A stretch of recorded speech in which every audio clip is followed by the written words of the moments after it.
Ribuan supporter Gresik United dan petugas kepolisian terlibat bentrokan mulai dari dalam hingga keluar stadion. Kericuan terjadi usai Gresik United kalah 1-2 dari Delta Sidoarjo dalam laga lanjutan Liga 2 putaran kedua di Stadion Gelora Joko Samudro, Gresik, Jawa Timur, Minggu sore. Sejumlah lemparan dari para supporter ke petugas dibalas dengan tembakan gas air mata. Akibat bentrokan, sejumlah supporter luka-luka termasuk petugas kepolisian. Puluhan supporter yang mengalami luka-luka dilarikan ke sejumlah rumah sakit. Korban ada berapa? Sekitar ada bulan ya, tapi mereka rata-rata itu tidak mengalami hal yang berat. Ada yang traumatik, ada yang mungkin sedikit ini dari mata. Puluhan itu dari supporter atau dengan petugas? Supporter. Bentrokan berlangsung hampir 1 jam baru berhenti setelah polisi berhasil memukul mundur para supporter. Polisi memastikan tembakan gas air mata dilakukan sesuai prosedur untuk membubarkan massa anarkis di luar stadion. Penembakan yang sudah dilakukan itu sudah sesuai dengan prosedur dan sudah melalui tahapan yang sangat panjang di mana anggota kami sudah bertahan kurang lebih 1 jam di lokasi itu. Namun dari masyarakat tidak membubarkan diri setelah kami melakukan tembakan gas air mata itu, alhamdulillah masyarakat bisa membubarkan diri. Polisi masih menyelidiki penyebab dari bentrokan ini. Sesuai aturan FIFA melarang penggunaan gas air mata untuk mengamankan massa di dalam stadion karena sangat berbahaya. Sebelumnya pada tragedi Kanjuruhan Oktober 2022, penggunaan gas air mata oleh aparat kepolisian di dalam Stadion Kanjuruhan Malang, Jawa Timur menyebabkan 133 orang meninggal dunia. Dari Gresik, Jawa Timur, Agus Ismanto, iNews melaporkan.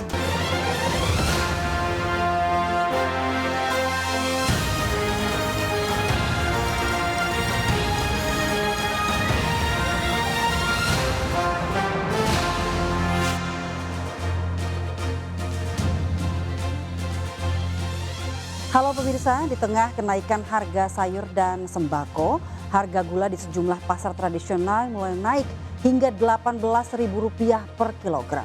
Stok gula kemasan mulai langka karena adanya pembatasan pasokan dari distributor. Saya Dian Mirza, inilah seputar iNews Siang selengkapnya.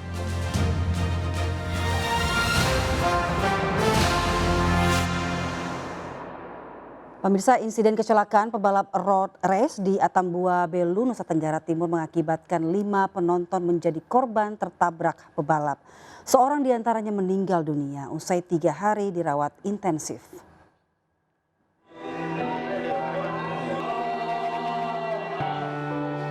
Tangisan keluarga korban pecah saat mengetahui anggota keluarga mereka MR 18 tahun meninggal dunia. Sempat dirawat intensif 3 hari di RSU Gabriel Manik Atambua Belu, Nusa Tenggara Timur. Nyawa MR tidak tertolong. Korban terluka parah di kepala setelah tertabrak pebalap road race pekan lalu. Saat ini masih ada 1 pasien yang telah dirujuk untuk menjalani operasi tulang paha, sementara 1 pasien patah tulang telah dipulangkan karena memilih berobat secara tradisional. Awalnya yang memang berat, sejak masuk di sini memang dokter sudah memberikan edukasi kepada keluarga pasien bahwa keadaannya tidak terlalu bagus, tapi kita tetap berupaya dengan memasang ventilator. Kemudian kita juga melakukan pemeriksaan CT scan. Keluarga korban menyayangkan kurangnya panitia mempersiapkan prosedur keamanan di lokasi, termasuk tidak adanya dinding pembatas untuk penonton. Kegiatan seperti road race itu memang ada risikonya bagi penonton, bagi pembalap sendiri. Tetapi kemudian sampai terjadi kecelakaan seperti kemarin, kita lihat kondisi di lapangan bahwa safety pengamanan dari panitia sendiri sebetulnya tidak optimal. Karena kita lihat di posisi kejadian titik kecelakaan kemarin itu tidak ada pembatas sama sekali.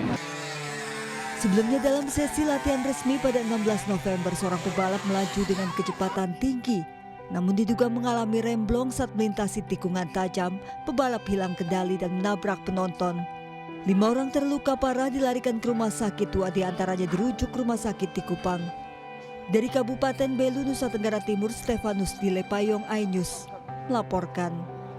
Kereta api Probowangi jurusan Banyuwangi Surabaya menabrak sebuah minibus di jalur perlintasan tanpa palang pintu di Lumajang, Jawa Timur, Minggu malam. 11 orang tewas, 4 luka parah.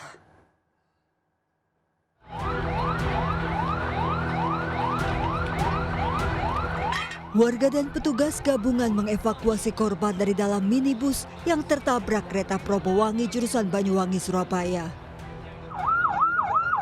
Sejumlah korban selamat langsung dilarikan ke puskesmas terdekat untuk mendapatkan perawatan, sementara belasan jenazah dibawa ke ruang jenazah rumah sakit. Namun seluruh korban akhirnya berhasil dievakuasi setelah petugas berupaya selama 1 jam. Kecelakaan bermula saat minibus melaju dari arah selatan di jalur alternatif desa setempat. Saat tiba di lokasi perlintasan tanpa palang pintu, tanpa penjagaan dan minim penerangan, minibus tertabrak kereta api Probowangi yang melintas dari Banyuwangi menuju Surabaya hingga minibus terseret sejauh 50 meter. Yang meninggal berapa ini, Mas? 11. 11 ya? 11 ya? Iya. Ini kereta dari arah mana, Pak? Dari arah timur. Dari arah timur ya? Kendaraan ini? Dari arah selatan. Dari arah selatan? Iya. Tanpa palang pintu, Pak? Tanpa Tidak ada penjaga juga? Terjadi laka di perlintasan sebidang kereta api tanpa palang pintu antara mobil Elf dengan kereta api Probowangi jurusan Ketapang ke Surabaya Gebang. Dan termonitor terupdate sampai saat ini 11 orang meninggal dunia dan 4 luka berat yang berada di puskesmas. Kendaraan minibus mengangkut rombongan keluarga yang akan pulang ke Surabaya setelah menghadiri acara reuni di Banyuwangi, Jawa Timur. Data polisi akibat kecelakaan 11 orang tewas di lokasi merupakan warga Surabaya, Jawa Timur. Seluruh jenazah telah berhasil diidentifikasi berada di kamar jenazah RSUD Hartoyo, Lumajang. Sementara 4 korban luka yang semula dirawat di puskesmas telah dipindahkan ke RSUD Hartoyo. Hingga Minggu dini hari sejumlah keluarga korban mulai berdatangan ke rumah sakit. Dari Lumajang, Jawa Timur, Yayan Nugroho, iNews melaporkan. Pemirsa, 9 jenazah korban kecelakaan maut antara minibus dan kereta api Probowangi yang telah teridentifikasi telah dibawa pulang keluarga ke rumah duka. Dari total 11 jenazah yang berada di RSUD Dr. Haryoto Lumajang, 9 jenazah diantaranya telah dibawa pulang ke rumah duka. 3 korban luka parah termasuk sopir minibus masih dirawat intensif di RSUD Dr. Haryoto Lumajang dan 1 korban lain yakni Bayu Trinanto, sopir minibus dipindahkan ke Rumah Sakit Bayangkara Lumajang dengan alasan keamanan. Keluarga korban tak menyangka peristiwa naas tersebut terjadi lantaran sebelumnya berpamitan untuk menghadiri acara reuni di Banyuwangi.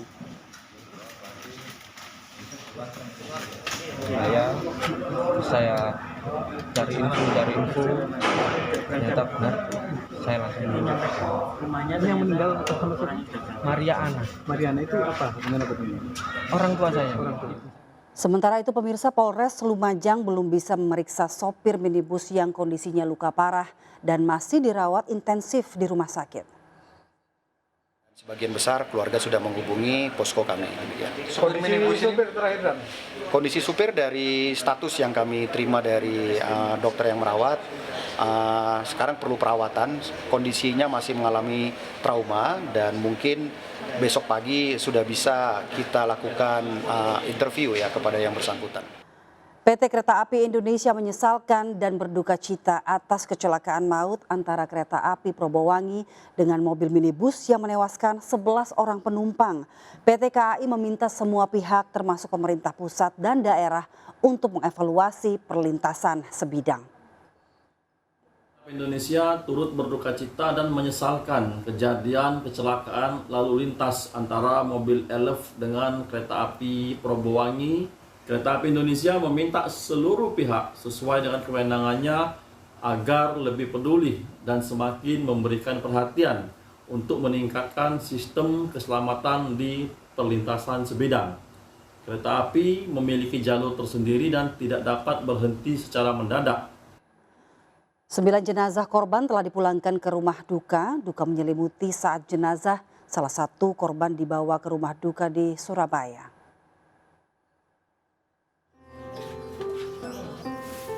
Duka menyelimuti keluarga saat jenazah Titik Ristianti disemayamkan di rumah duka di Jalan Putat Jaya Timur, Surabaya, Jawa Timur. Titi merupakan satu dari 11 korban tewas akibat kecelakaan antara kereta api dan minibus di Lumajang, Jawa Timur. Kecelakaan terjadi saat minibus yang ditumpangi 15 orang rombongan alumni SMA Indah Mardi, Surabaya hendak melakukan reuni ke Banyuwangi. Reuni termasuk temu kangen. Kemana tuh? SMA Indah Mardi. Informasinya ke Banyuwangi itu Rekreasi. Itu kemana aja? Nah, itu yang saya kurang tahu, yang jelas arah ke pantai. Rencananya minggu malam kemarin pulang? Iya, arah ke pulang. Itu berarti mengambil jalur alternatif ya Pak kemarin? Iya, Pak? jalur alternatif. Jenazah korban rencananya akan dimakamkan siang ini. Dari Surabaya, Jawa Timur, Ahmad Ilyasan, iNews melaporkan.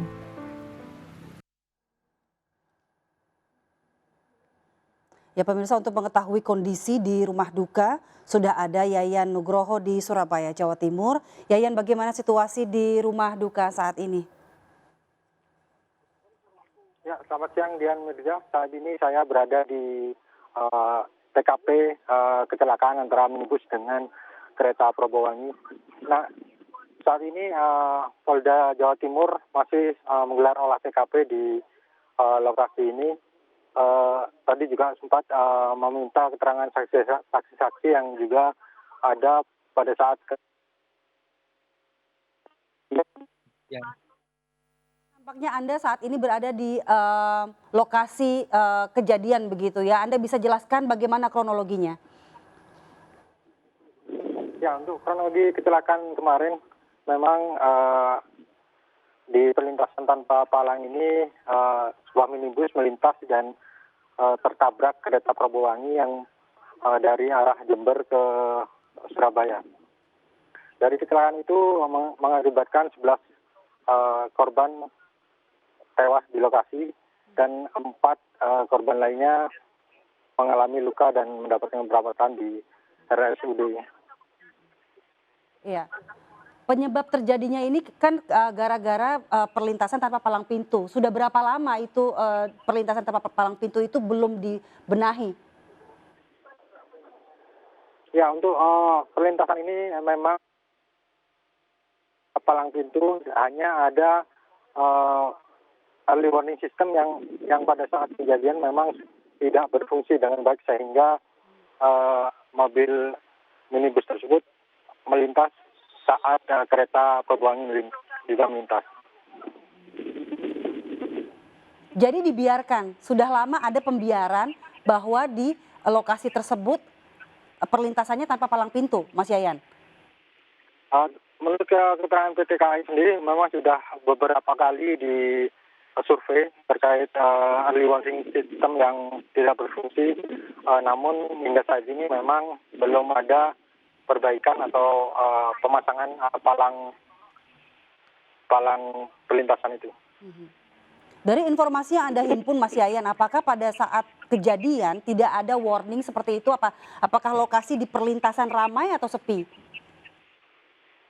Ya, pada saat kecelakaan memang menurut informasi yang saya dapat, perlintasan ini masih sepi dan minimnya penerangan juga mengakibatkan supir minibus tidak melihat kereta api yang melintas. Sudah ada penjelasan dari pihak PT KAI dan juga polisi? Untuk saat ini pihak kepolisian maupun dari mengeluarkan rilis resmi. Saat ini polisi masih melakukan olah TKP. Jadi belum bisa ditarik kesimpulan apa penyebabnya selain perlintasan tanpa palang pintu tadi ya? Ya, olah TKP sendiri sampai saat ini masih berlangsung dan polisi belum memberikan keterangan resmi. Ya, Baik, terima kasih Yayan atas laporan Anda. Kami terus menunggu perkembangan informasi dari Anda. Selamat bertugas kembali. Dihantam ombak, kapal penumpang KM Aditya Jaya rute Loanti, Kota Kendari mengalami mati mesin. 73 penumpang dan 4 anak buah kapal dievakuasi tim SAR setelah 2 jam terombang-ambing di tengah laut.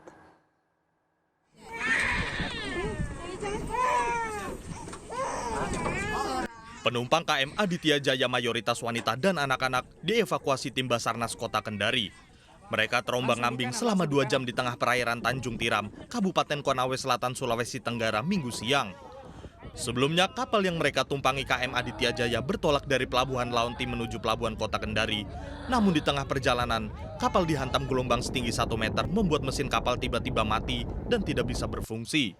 Selanjutnya pada pukul 13:36 WITA, RIB 06 tiba di LKP dan melaksanakan proses evakuasi terhadap penumpang KM Laonti menuju ke dermaga Basarnas kawasan Timur Kendari.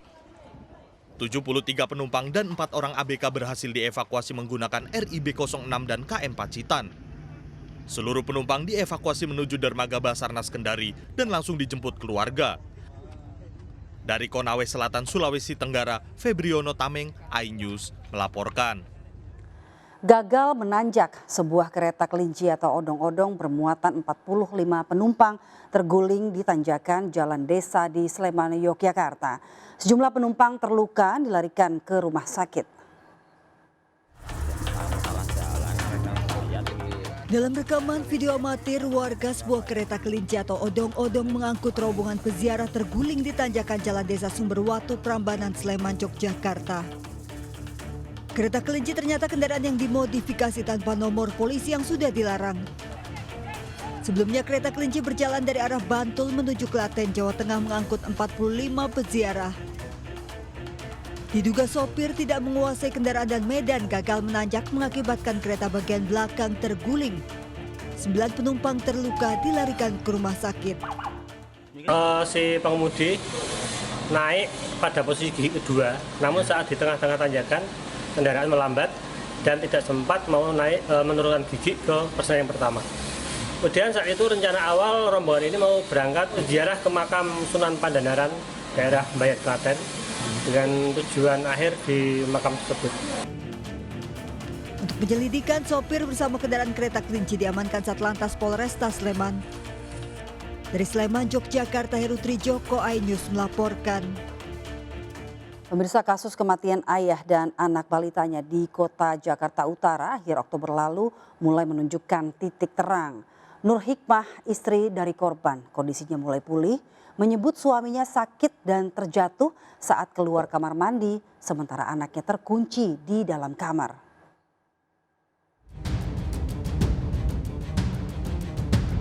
Kasus temuan jasad ayah dan anak balita yang tewas mengenaskan di dalam rumah di Jalan Balai Rakyat 5 Koja Jakarta Utara mulai menemukan titik terang. Istri korban Nur Hikmah yang sebelumnya mengalami depresi dan menjalani perawatan di Rumah Sakit Polri, kini kondisinya mulai membaik dan telah dimintai keterangannya dalam kasus ini. Kepada polisi, Nur Hikmah menyebut bahwa suaminya telah tewas 20 Oktober lalu usai terjatuh saat keluar dari kamar mandi. Namun sang istri yang saat itu dalam kondisi sakit dan stres tak bisa berbuat apapun untuk membantu suaminya yang telah tersungkur di depan pintu kamar mandi. Sementara anak kedua korban terkunci di dalam kamar dan Nur Hikmah pun tak bisa membukanya lantaran trauma dan fisik yang lemah. Lalu kenapa Nur Hikmah tidak berusaha mencari bantuan ke luar rumah? Karena memang kondisinya juga stres dan kondisinya memang dalam keadaan sakit sehingga tidak bisa berbuat lebih. Dia sudah berusaha melakukan pertolongan pada suaminya, tapi tidak bisa melakukan yang lebih karena memang kondisinya juga sakit sehingga hanya bisa mengurung diri di rumah. Untuk mengetahui penyebab pasti dari kematian kedua korban, polisi masih menunggu hasil pemeriksaan terhadap jaringan kedua korban di RSCM. Sementara untuk anak kedua korban yang ditemukan tewas, petugas telah melakukan otopsi dan ternyata tidak ditemukan adanya makanan di lambung korban. Dari Jakarta, Sofyan Firdaus melaporkan. Harga cabai merah di Purbalingga, Jawa Tengah dalam sebulan sudah 3 kali naik dan berdampak pada menurunnya omset hingga 60%.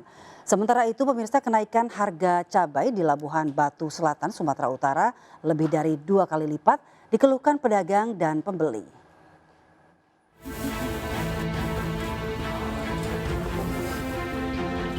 Harga cabai di sejumlah wilayah tanah air masih mengalami kenaikan. Di Pasar Segamas Purbalingga, Jawa Tengah, harga cabai sudah mengalami kenaikan harga sebanyak 3 kali dalam sebulan. Harga cabai rawit merah dibanderol Rp90.000 per kilogram, naik 2 kali lipat dari harga sebelumnya Rp45.000 per kilogram. Selain cabai, harga bawang merah juga ikut naik mencapai Rp35.000 per kilogram. Sejumlah pedagang mengeluhkan terus naiknya harga sejumlah komoditas bumbu dapur. Kenaikan harga cabai dan bawang merah berimbas pada menurunnya omset penjualan hingga 60%. Menurun banget. Sampai berapa, Bu? Sampai ya 60% lah. Kenapa gitu sampai turunnya 60%? Ya, gimana nggak turun? Soalnya biasa beli sekilo, belinya seperempat. Yang beli seperempat, belinya 1 on. Kondisi kenaikan serupa juga terjadi di Labuhan Batu Selatan, Sumatera Utara. Cabai rawit yang sebelumnya di kisaran Rp30.000 naik menjadi Rp76.000 per kilogram. Sementara cabai merah naik nyaris 3 kali lipat dari Rp25.000 menjadi Rp60.000 per kilogram. Kenaikan harga dikeluhkan sejumlah pembeli yang mengaku keberatan dengan naiknya harga komoditas cabai di pasaran. Ya berimbas juga sih, ya bingung gimana, ya berat. Jadi kakak menaikkan harga warungnya nggak makanannya? Ya tetap aja biasa karena kebiasaan nggak ada naik. Kenaikan harga cabai sudah berlangsung selama 1 bulan dan diperkirakan akan terus melonjak jelang perayaan Natal dan Tahun Baru. Tim Liputan Kontributor iNews melaporkan. Tak hanya cabai, harga gula di sejumlah pasar tradisional di Tangerang, Banten naik hingga Rp18.000 per kilogram. Di tengah kenaikan harga gula, stok gula kemasan mulai langka karena adanya pembatasan pasokan dari distributor.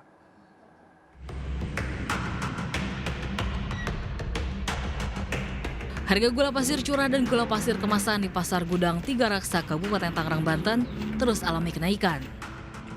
Harga gula curah dan kemasan kini berada di kisaran Rp18.000 per kilogram, naik dari harga sebelumnya di kisaran Rp15.000 per kilogram. Kenaikan harga gula sudah terjadi sejak 1 pekan terakhir. Di tengah kenaikan harga, stok gula pasir kemasan juga mulai langka di pasaran. Pasokan yang terbatas dan tingginya harga gula membuat omset pedagang turun hingga 10%. Yang curah Rp18.000 per kilo. Harga gula kemasan pun sama, Rp18.000 per kilo. Cuman gula kemasan barangnya sudah agak susah, Bang. Masih udah dibatasin kita. Rp15.000. Sekarang berapa harganya? Sekarang Rp18.000. Menurut Ibu keberatan nggak kalau harganya segitu? Keberatan lah. Alasannya kenapa, Bu? Ya nggak cukup, pas hari-hari itu uang. Warga berharap harga gula dan sejumlah bahan pangan lainnya kembali normal agar tidak menambah beban ekonomi warga. Dari Kabupaten Tangerang, Banten, Ayu Marani, iNews melaporkan.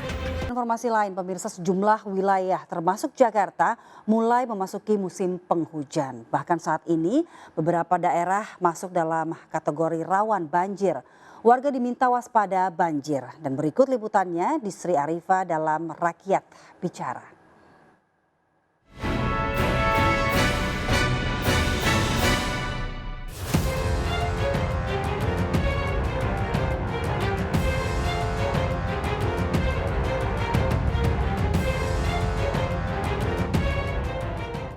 Pemirsa, musim hujan telah terjadi di sejumlah wilayah di Indonesia termasuk di Jakarta. BMKG memprediksikan curah hujan tinggi akan terjadi pada Desember hingga Januari 2024 dan puncaknya pada Februari 2024. Bencana banjir pun mengintai. Lalu seperti apa kesiapan warga Jakarta dalam menghadapi banjir?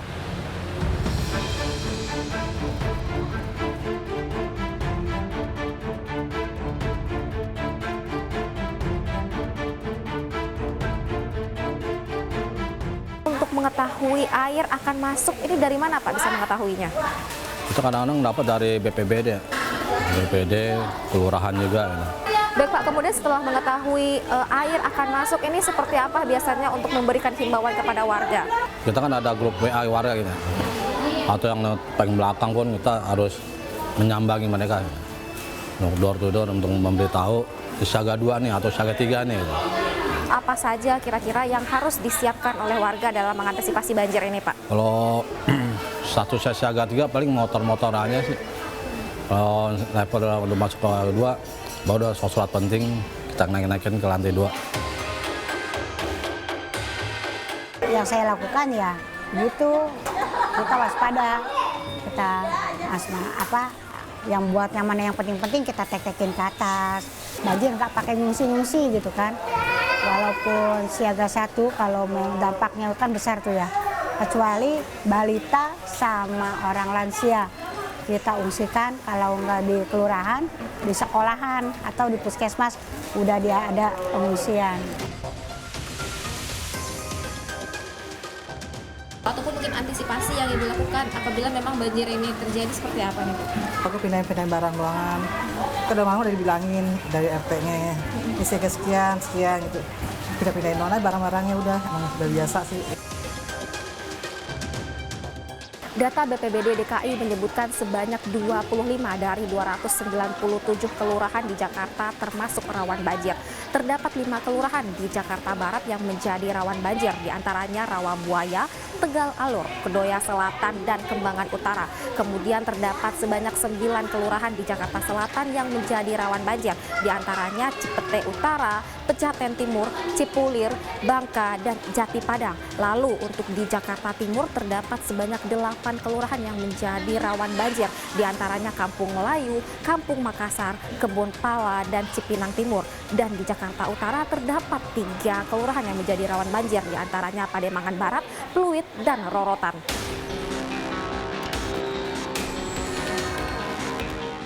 BPBD DKI Jakarta menyiagakan sebanyak 267 petugas penanggulangan bencana atau tim reaksi cepat yang ditempatkan di setiap kelurahan rawan banjir.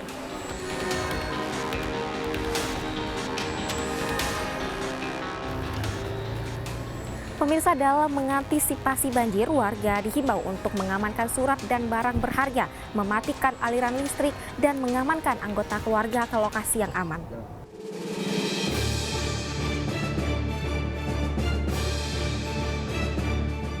Pemirsa, dalam menghadapi musim penghujan, warga dihimbau waspada dan tidak panik dalam menghadapi banjir, serta mengikuti arahan petugas atau tim SAR. Demikian Rakyat Bicara kali ini. Saya Adistia Rifa dan juru kamera Dimas Winardi. Sampai jumpa.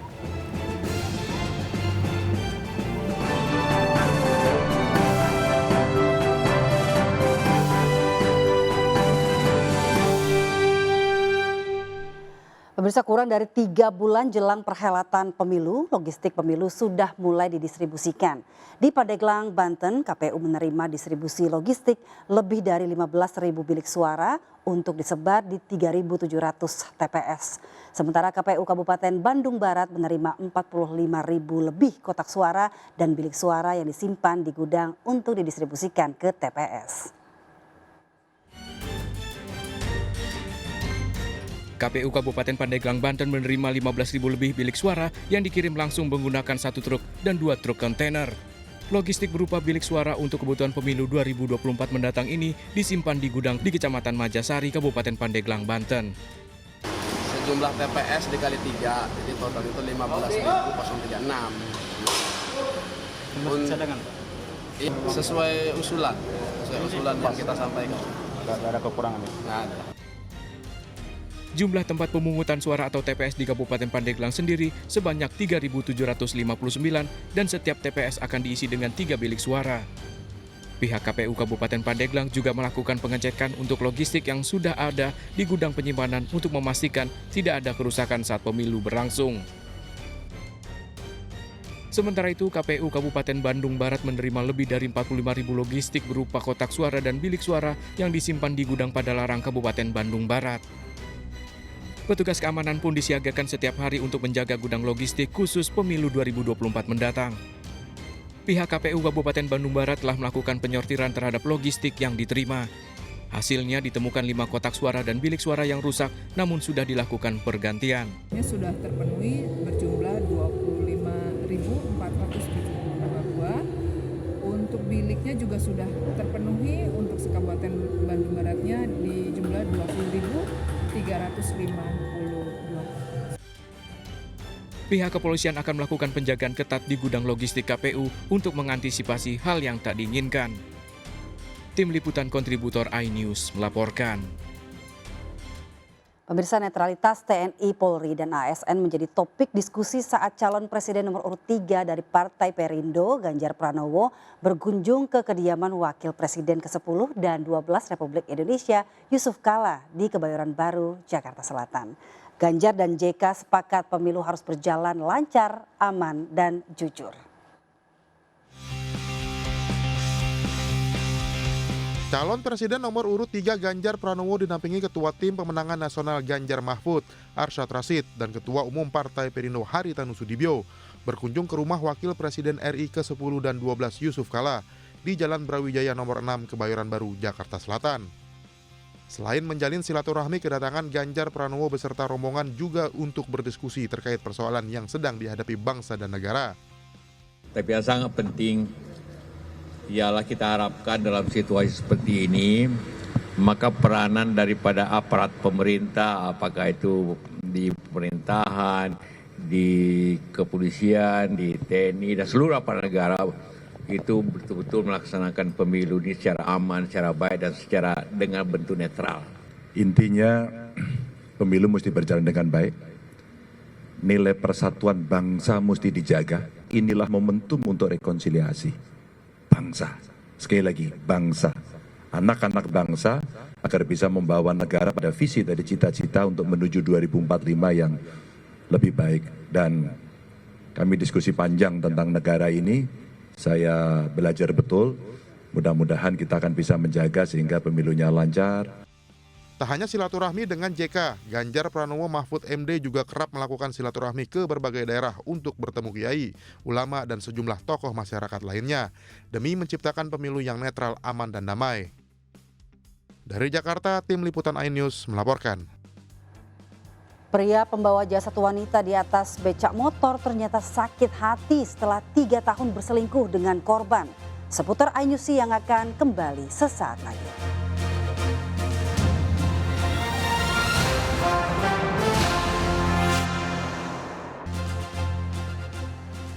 Terima kasih Anda masih bersama kami di Seputar iNews Siang. Pemirsa, polisi mengungkap kasus pembawa jasad wanita di atas becak motor di Deli Serdang, Sumatera Utara. Motif pelaku sakit hati setelah 3 tahun berselingkuh dengan korban.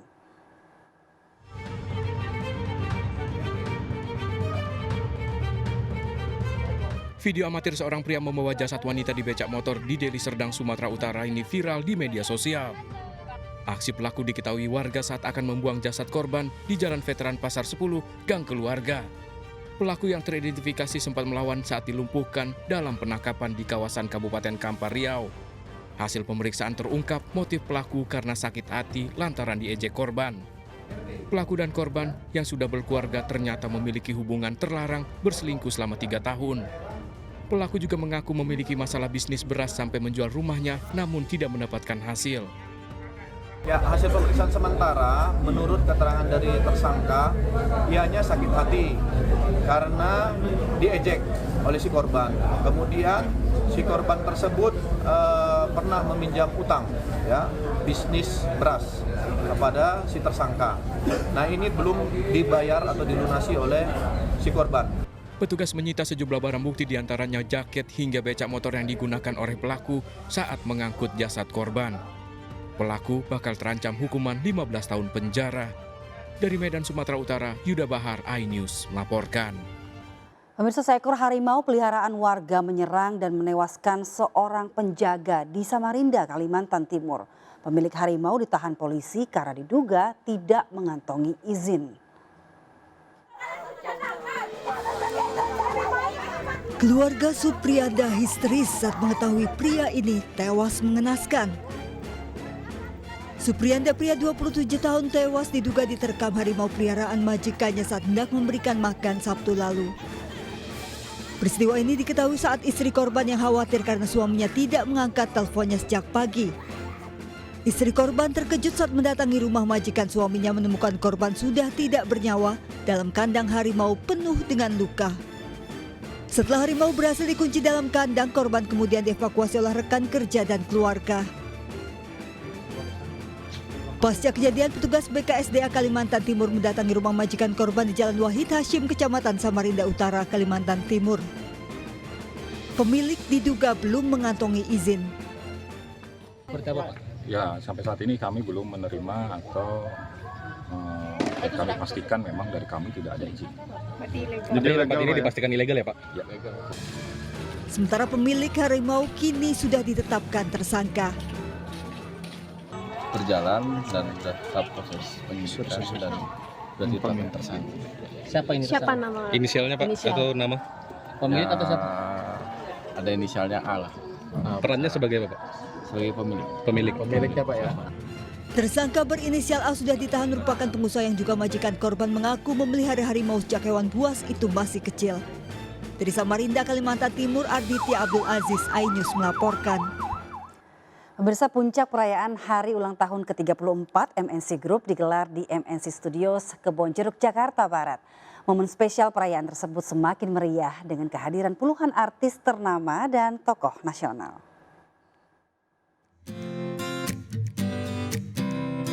Bertajuk Bangkit Bersama, MNC Group menggelar Anniversary Celebration ke-34 di MNC Studios Kebonjeruk, Jakarta Barat. Acara ini dihadiri sederet tamu penting, diantaranya Capres Ganjar Pranowo, Ketua DPR RI Puan Maharani, hingga Wakil Menteri Pariwisata dan Ekonomi Kreatif Angela Tanusudibio. Di hari jadinya ini, MNC Group terus berusaha mewujudkan perusahaan yang bertumbuh positif untuk kemajuan bangsa. Luar biasa, terima kasih ke Bu Puan atas dukungannya berkenan hadir di acara puncak ulang tahun MNC Group. Ya, harapan kami, saya khususnya, MNC bisa terus tumbuh dengan baik dan lebih penting lagi bisa mewarnai, ikut ambil bagian dalam membangun Indonesia juga. Ya, saya mendukung dan sangat mengapresiasi MNC Group yang sudah didirikan oleh Pak Haritanu dengan segala kerja kerasnya, tadi sudah disampaikan oleh Pak Haritanu. Jadi memang harus muncul perusahaan-perusahaan seperti ini untuk Indonesia unggul ke depan. Tak ketinggalan, MNC Group juga terus mengajak para karyawannya untuk bersinergi memajukan perusahaan serta adaptif dalam menghadapi perubahan. Kita harapannya ke depannya bisa lebih adaptif, selalu inovatif, dan sesuai dengan tema tahun ini Bangkit Bersama, ya kita bisa terus bangkit bersama sebagai satu kesatuan di MNC Group. Acara malam puncak perayaan HUT ke-34 MNC Group turut dimeriahkan sederet artis ternama tanah air. Dari Jakarta, Esra Ambarita, Damar Wicaksono, iNews melaporkan. Pemirsa, MNC Pictures dan IDN Pictures menggelar gala premier film Sri Mulat Hidup Memang Komedi di Surabaya, Jawa Timur. Film biopik komedi ini akan tayang mulai 23 November di seluruh bioskop kesayangan Anda di Indonesia.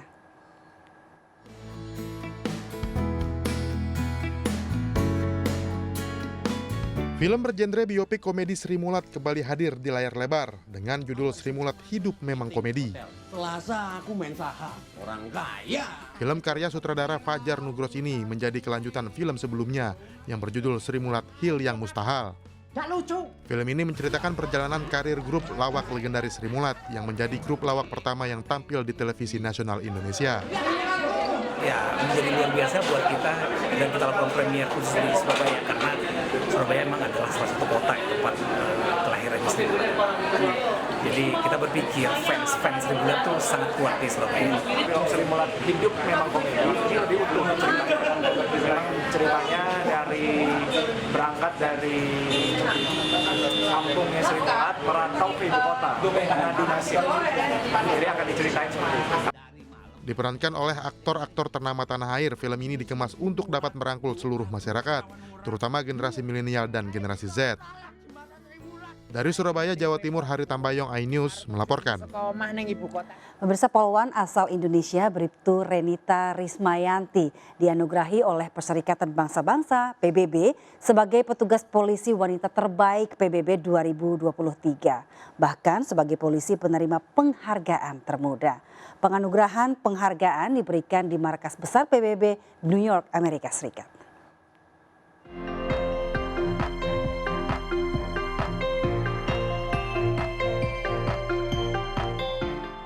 Bangga, salah satu putri terbaik bangsa, Brigadir Polisi 1 Renita Rismayanti menjadi petugas polisi wanita terbaik PBB tahun 2023.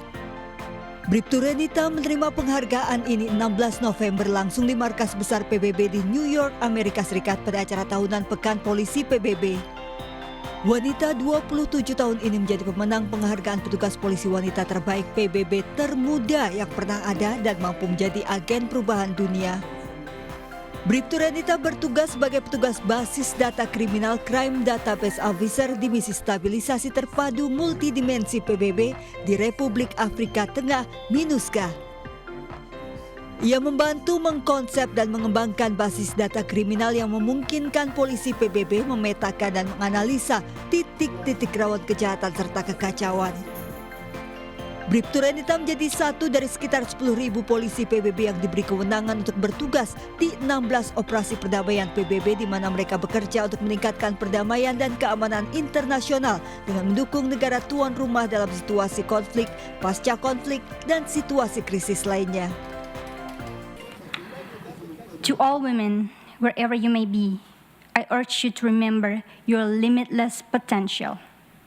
You possess the power to enact change, inspire others, and leave an enduring mark upon the world. I accept this award on behalf of all those quietly working for positive change. Thank you. She's enabling the United Nations police to map and analyze hotspots of crime and disorder. This, in turn, is helping the country's security forces better plan their operations in a gender-sensitive manner in support of the local population and vulnerable communities. Melalui karir dan inovasinya, Bribtu Renita mampu menembus dan melampaui batasan-batasan dengan merangkul teknologi yang selama ini menjadi bidang didominasi kaum pria. Dan pemirsa, kami akhiri jumpa kita siang ini. Saya Dian Mirza bersama tim yang bertugas. Tetap semangat dan sampai jumpa.